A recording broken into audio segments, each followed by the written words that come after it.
पहले धूम तरह बताया जरूरी ना होला, लेकिन हमान कलाकारन का मजबूरी होला।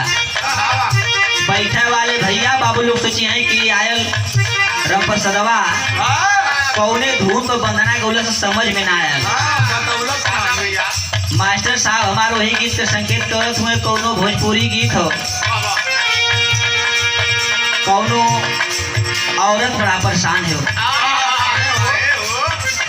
अपने सैया के सतौला से सुबेरे टिफिन लगा के चल सैया गए काम पर आ गुस्सियाए के धीरे से लुगा उठौले चलस नैहर।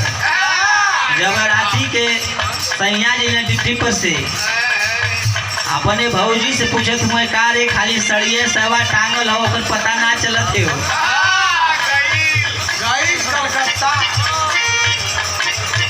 अब बतावत हो भौजाई देवर से कैसे बाबू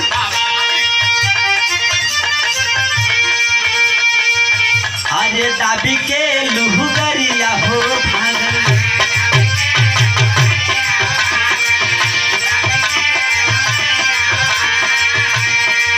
अरे कवनी नहगरिया हो भागल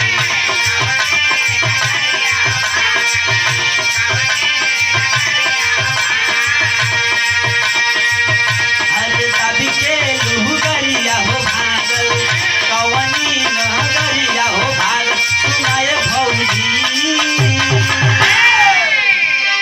अरे मैं हरी बिन गुजरवा कैसे हो सुनाए भौजी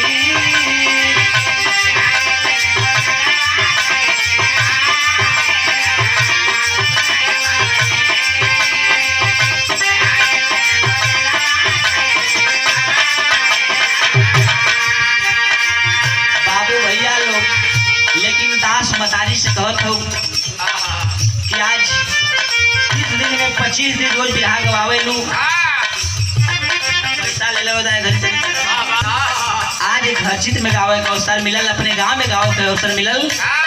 वोट रहे या हर कीर्तन में जाई जा थोड़ा बहुत गाई जा बजाई जा।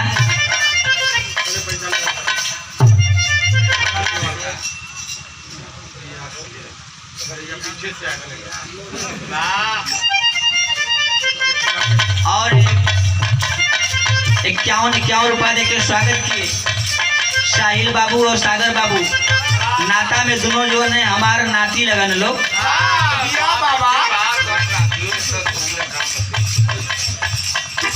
कहा कैसे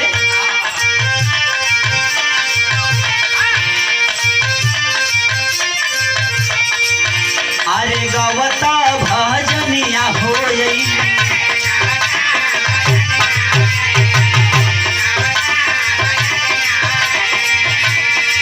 अरे गौरी चहरनिया हो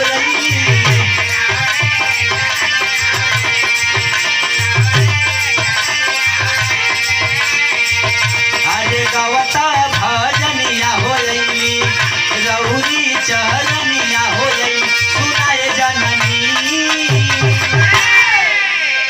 तो हरे दुअरिया बिखिया हमारी हो सुनाए जननी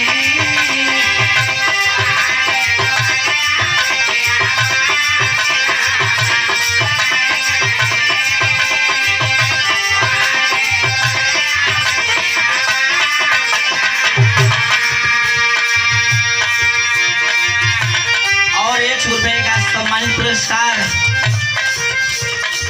मौसा के आप तीसरा बेटवा यानी भरत बाबू नाता में हमार दामाद लगलन। भरत भैया के हमारा आशीर्वाद बा, दामाद के नाते आशीर्वाद और भाई के नाते प्रणाम बा। देखा हमारे गाना में बहुत शांति से गाना हो ज्यादा अवट खवट न हो।